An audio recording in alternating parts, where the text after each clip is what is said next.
就是习近平提出的时候，他也没想到中国发展的好快，快到呢“一带一路”这整个系统，欧洲的部分没有跟上，讲更直白一点，高估了欧洲政客的智商。低估了美国搞事的决心，所以为什么中国这次对意大利退出“一带一路”一点反应都没有？意大利总理梅隆尼说，政府已通知北京当局，今年年底期限前将停止参与“一带一路”。讲白了啦，中国在发展一个自己的安全关系网，我先创造共同利益，再来整合彼此需求，这是“一带一路”的一个核心概念。在古老的秩序下，中国是产品输出地，欧洲是产品终结地。那在“一带一路”的思考里面呢，欧洲跟中国互为生产方，也互为市场方，所以它就要有一个主要的欧洲国家能够加入，有一个国家配合的非常好，那个国家就叫德国。但是里面确实有个 bug 存在。Ladies and gentlemen, welcome the host. 意大利总理的梅隆尼呢说，政府已通知北京当局，今年的年底期限前将停止参与“一带一路”。那2019年，意大利参与“一带一路”其实成为唯一参加这项倡议的西方主要国家，因为我们要了解欧盟过去有所谓的4根大柱子代表这个西北欧的德国，代表这个传统欧洲核心的法国，代表这个光荣孤立没有代表，永远代表自己 Anglo-Saxon 的英国，还有代表南欧的意大利。你说东欧怎么没有代表？因为东欧太弱了，东欧太弱，而且东欧其实就是德国势力范围。这个是这样的我们要了解到“一带一路”的重点是什么其实“一带一路”呢，是中国为了应对，讲白了啦，中国在发展一个自己的安全关系网在发展，但这个安全关系网没有互斥性，也就是说，你加入了“一带一路”，不代表你要跟其他人脱钩，因为我这个安全关系网是什么？不是一个完全的政治军事的战队，而是一个什么本于民生经济的一个网络，但是这个民生经济的网络，它确实会有一个安全的一个需求，所以我先创造共同利益，然后再来整合彼此需求，这是“一带一路”的在隐藏在表面概念下的一个核心概念。那它的定义是什么呢？其实“一带一路”定义很简单，它就是让传统的欧亚非的大陆秩序重新再现。欧亚非的大陆秩序为什么被打破？这要讲一点历史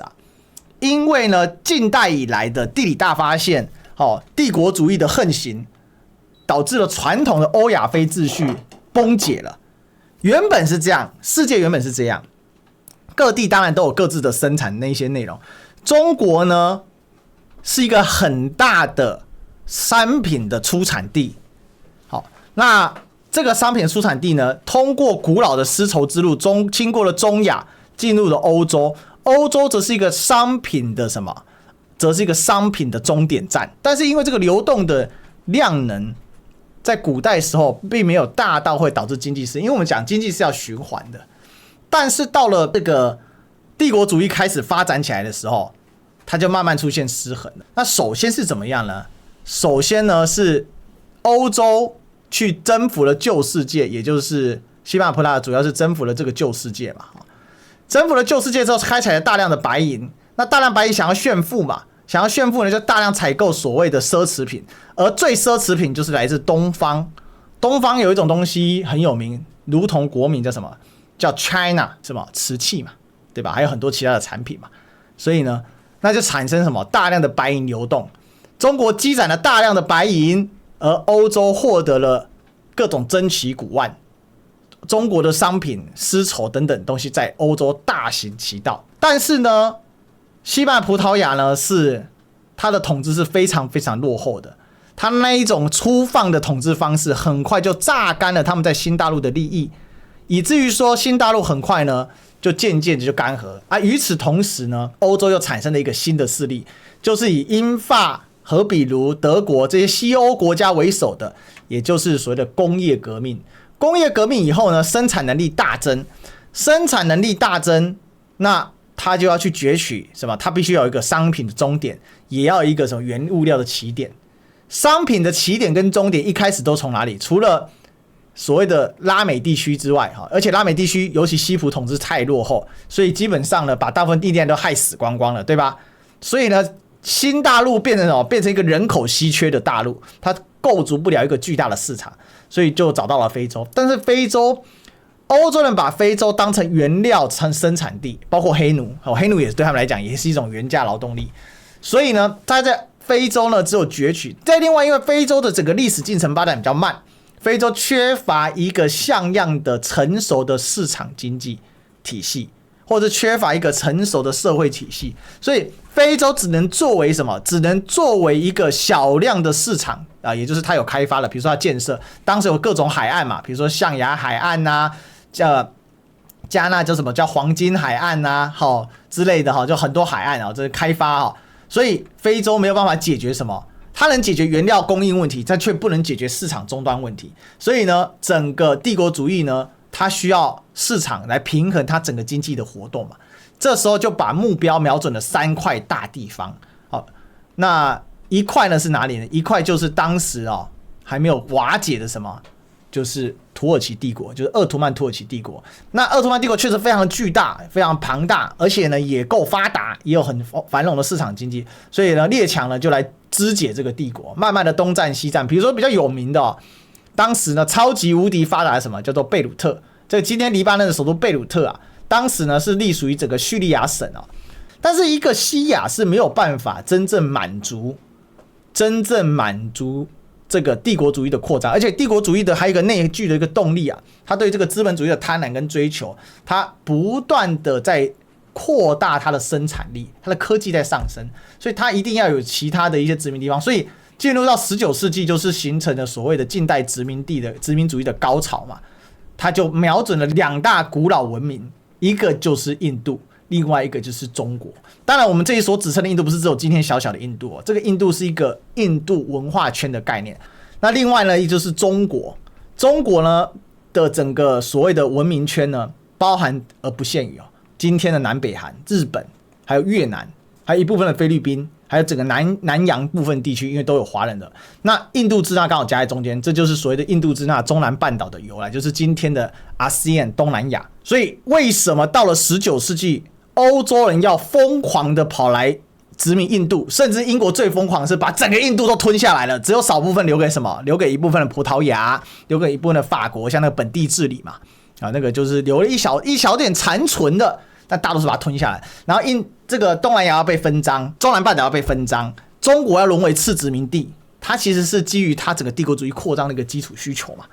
好，所以在这样的一个脉络之下呢，中国就进入一个非常悲惨的命运。好，中国开始渐次的被肢解、被压迫。然后当时因为统治中国的是传统帝国，它不是帝国主义，所以那一套官僚机制就很难应对所以就进入我们晚清的悲剧。那所以这个讲完之后，你就会了解，当时间回到了20世纪、21世纪的时候，一带一路就是想要重新综合这2个历史，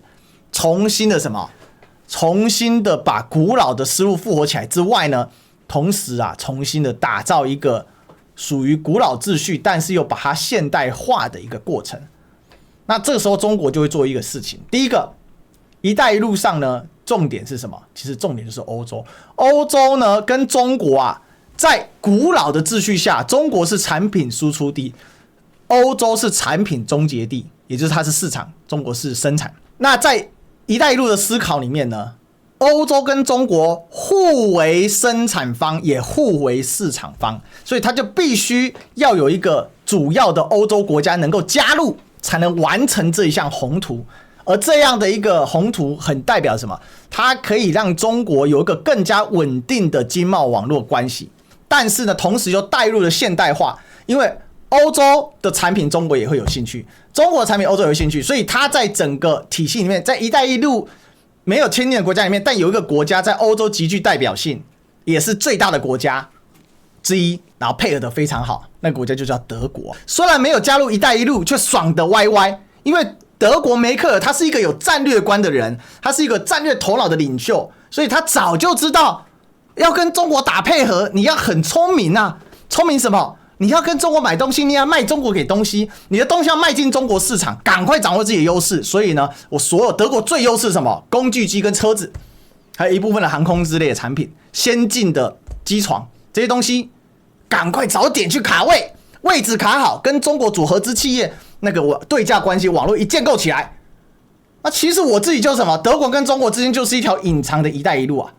只是意大利人大家都知道，行政效率低落，意大利又从来不是一个真正的统一国家，乱七八糟事情，所以意大利呢期望签个一带一路可以呢追上德国 ，OK， 所以这个就是整个一带一路里面为什么意大利的存在会很重要，否则以意大利的生产，以意大利的整个，它其实没有办法很高度的跟中国存合。但是这个一带一路的脉络里面确实有个 bug 存在，什么 bug 呢？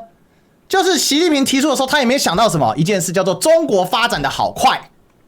快到呢一带一路这整个系统，欧洲的部分没有跟上啊，那这就造成了意大利的悲剧，就是意大利生产的产品中国人没兴趣了。你最多就是精品吧，那精品我们现在也没兴趣了。可是呢，中国所生产的产品，意大利依然需要，那就又回到了古老思路。但是古老思路有个优势是什么？也不是说优势，古老思路有个问题是，它叫思路嘛，涓涓细流啊，不多啊，所以它不影响经济循环嘛，对吧？因为我们都知道经济会不断产生东西出来，所以经济总量会一直往上增长嘛。透过那个增长的总量，它就可以弥平之间所谓的贸易出超入超的问题。可是，在现代的工业化生产里面呢，那个量太大，东西运得太快，它根本平衡不了。所以平衡不了的结果是什么？意大利在这里面所获无几。所以这整个观念跟格局就在那里。那中国当然有一些误判，这讲直白的很难听啊，低估了欧洲政客的闹事的决心。或者说呢，讲更直白一点，高估了欧洲政客的智商，低估了美国搞事的决心。这一点你真的不得不说。还有他低估了俄罗斯钢铁意志啊，北极熊是永不屈服的。所以这里面很多东西哦，是中国就没有想到，你知道吗？本来呢，习近平跟欧洲的这个中欧会谈呢，差一点点啊，都谈好了，叫什么中欧投资协定。这协定一听下去啊，隐形的一带一路就完成了。接着就是建构实质的一带一路，因为实质一带是什么？你当然要具象化啊，你比如我铁路你要通啊，车子你要通啊，相关的人流、物流、车流，还有什么签证什么你要去搞定啊，对吧？这真的是中国的误判跟低估啦。所以我觉得习近平也有学到教训啊，就是说，哇，那这样子不行啊，这样搞下去会出事啊。所以为什么中国这次对意大利退出一带一路，一点反应都没有，或者反应其实就很稀松平常。第一个早就在吵了嘛，第二个他也知道嘛。那意大利都选出了民粹领袖梅隆尼，你能看他干嘛了？真正能解决问题的意大利的总理早就下课了嘛，他也不干了，对吧？那个上个总理叫什么名？大家可以刷一下，我就忘记他的名字了。所以在这里面，中国现在重新体悟到一个是现实，搞定欧洲啊，